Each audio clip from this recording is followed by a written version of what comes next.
దేవునికి స్తోత్రం.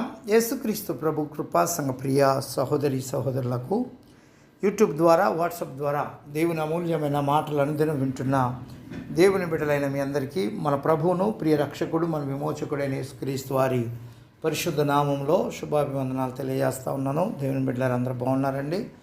మరి దేవుడు మనకిచ్చిన ఈ చక్కటి తరుణాన్ని బట్టి అనగా ఈ ఉదయకాల సమయము అనగా 15వ తారీఖు ఆదివార దినము సెప్టెంబర్ నెల 2024 సంవత్సరం దేవుడు మనకిచ్చిన వాక్యము పరిశుద్ధ గ్రంథము నుండి కీర్తనల గ్రంథము 100వ కీర్తన 4వ చరణాన్ని చదువుకుని కొద్ది నిమిషాల వాక్యాన్ని ధ్యానించుకుందాం.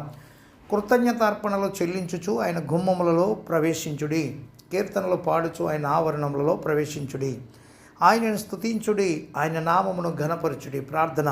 పరిశుద్ధుడా మహోన్నతుడా ప్రేమమయుడు మా తండ్రి, వాక్యమైన దేవ నాతో మాతో మాట్లాడి మమ్మలను బలపరచుమని యేసుక్రీస్తు వారి నామంలో ప్రార్థించి వాక్యమును ధ్యానించుచున్నాము తండ్రి. ఆమెన్. ప్రభునందు ప్రియ దేవుని బిడ్లరా, 100వ కీర్తన 4వ చరణంలో కృతజ్ఞతార్పణలు చెల్లించుచు ఆయన గుమ్మములలో ప్రవేశించండి, కీర్తనలు పాడుచు ఆయన ఆవరణములలో ప్రవేశించండి, ఆయనను స్తుతించండి, ఆయన నామమును ఘనపరచండి. దేవుని బిడ్డలారా, కృతజ్ఞత అర్పణలు చెల్లించుచు ఆయన గుమ్మములో ప్రవేశించాలి అనగా ఒక రీతిగా మనం చూస్తే దేవుని సన్నిధికి వెళ్ళినప్పుడు దేవుని సన్నిధిలో ఆ లోపలికి వెళ్ళే ముందు ఎంతగానో దేవుని మహిమపరుచుకుంటూ వెళ్ళాలనుకునే భావము ఒకటే మనకిచ్చినటువంటిది మరి ఒక దినమును బట్టి కృతజ్ఞతాస్తుతులు చెల్లించి గుమ్మములో ప్రవేశించటం అంటే మనం ఆ దినములో ప్రవేశించటం. మొదటగా ది బిగినింగ్, ఆది యందు వాక్యం ఉంది, వాక్యము దేవుని యొద్ద ఉంది, వాక్యమే దేవుడై ఉన్నాడు. మొదటగా నీకు ఇచ్చినటువంటి దినమును బట్టి, నీకు ఇచ్చినటువంటి జీవితాన్ని బట్టి నువ్వు మొదటగా చేయవలసింది ఏంటంటే కృతజ్ఞత అర్పణలు అర్పించి నీ పనిని ప్రారంభించు, నీ దినమును ప్రారంభించు. నువ్వు ప్రతి విషయంలో మొదటగా నువ్వు తెలియచేయవలసింది ఏంటంటే కృతజ్ఞత. దేవుని బిడ్డలారా, చాలామంది కృతజ్ఞత లేనటువంటి వారుగా ఉంటారు. ఇక్కడ మన ఉపమానం చూస్తే దయగల పొరుగువాడు ఒక చిన్న బాలునికి ఒక యాపిల్ పండు ఇచ్చాడంటండి. ఆ పిల్లవాడు ఆతురతతో తినడం మొదలుపెట్టాడంట. అయితే ఆయనకు వందనాలు కూడా చెప్పలేదంట, థ్యాంక్స్ కూడా చెప్పలేదంట.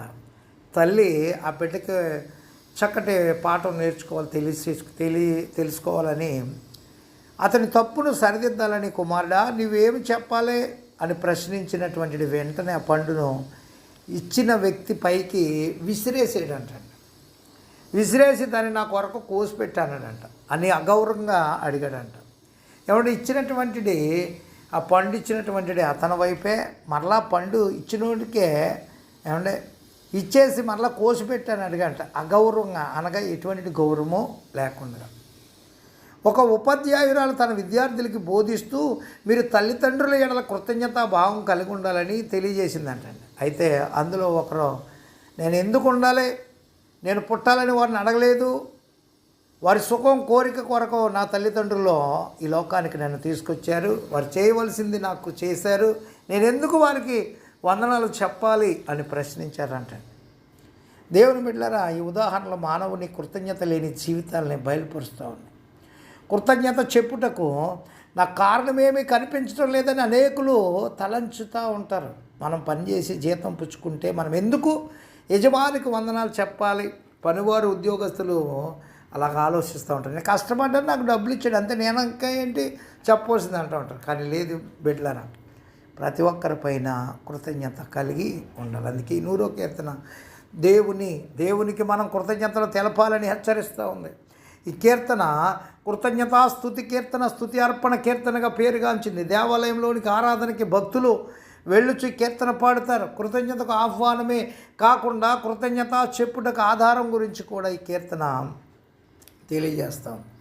దేవుడిని గురించి మనకున్న అనుభవము, జ్ఞానమే దేవునికి కృతజ్ఞత చెప్పుటకు ఆధారం. 3వ వచనంలో యెహోవాయే దేవుడని తెలుసుకోలేని అని వ్రాయబడుటలో భావం ఇదే. మనం దేవుని ఎరిగిన దానిని ఆధారం చేసుకుని ఆయనను ఎలా ఆరాధించాలి, ఎలా కృతజ్ఞతలు చెప్పాలనేది ఆధారపడి ఉంటుంది. 100వ కీర్తనలో మన కృతజ్ఞతకు ఏమంటే ఆధారం దేవుని మంచితనమేనని తెలియజేస్తూ ఉంది. దేవుని మంచితనాన్ని ప్రకటించబడింది.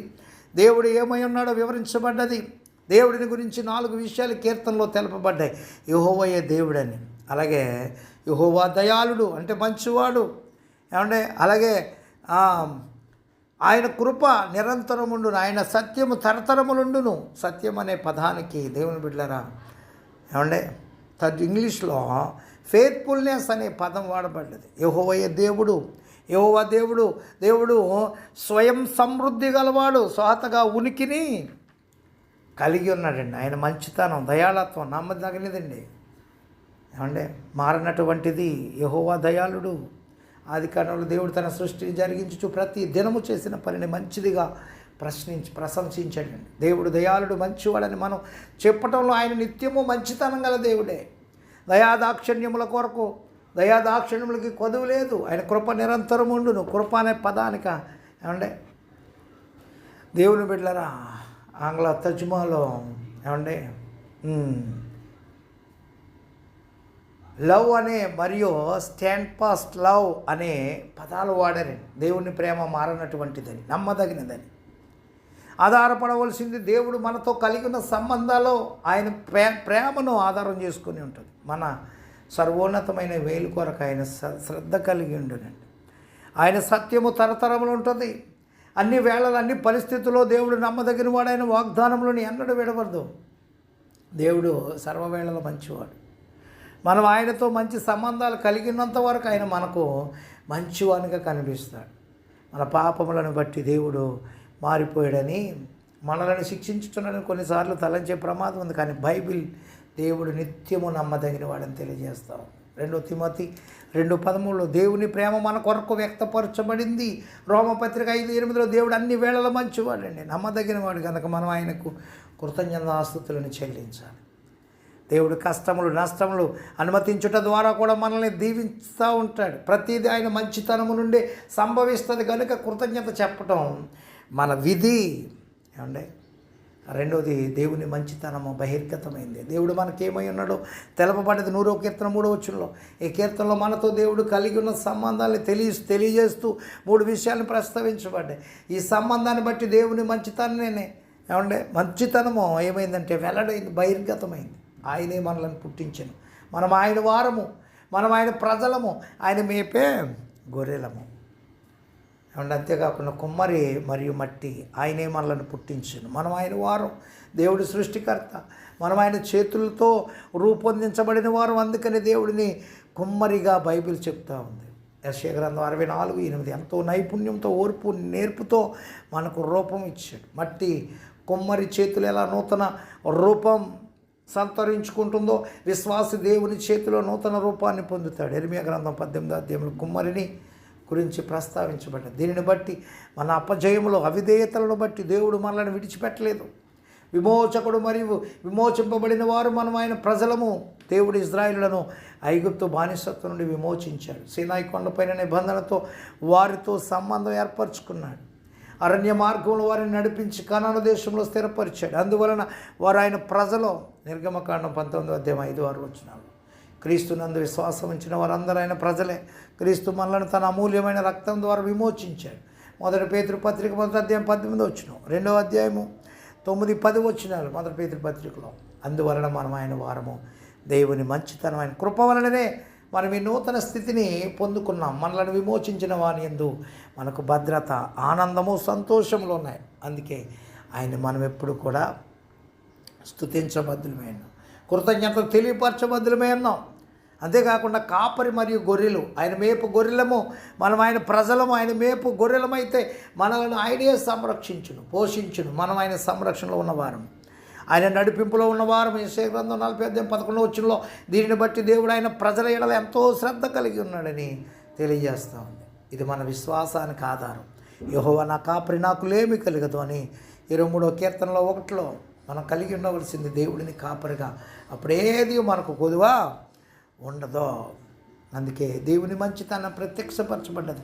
మన ప్రత్యుత్తరం ఏ విధంగా ఉండాలన్నది 1, 2, 4లో 100వ కీర్తనలో యెహోవా ఉత్సాహధ్వని చేయడి, యెహోవాకు ఉత్సాహధ్వని చేయుడి, సంతోషంతో యెహోవాను సేవించుడి, కృతజ్ఞతార్పణలు చెల్లించుడి, ఆయన గుమ్మములో ప్రవేశించుడి, కీర్తనలు పాడుచున్న ఆవరణంలో ప్రవేశించుడి, ఆయనను స్తుతించుడి, ఆయన నామమును ఘనపరచుడని తెలియపరుచున్నాడు. దేవుని బిడ్డలారా, 100వ కీర్తన తెలియజేస్తుంది మనకి నేర్పిస్తున్న పాఠము.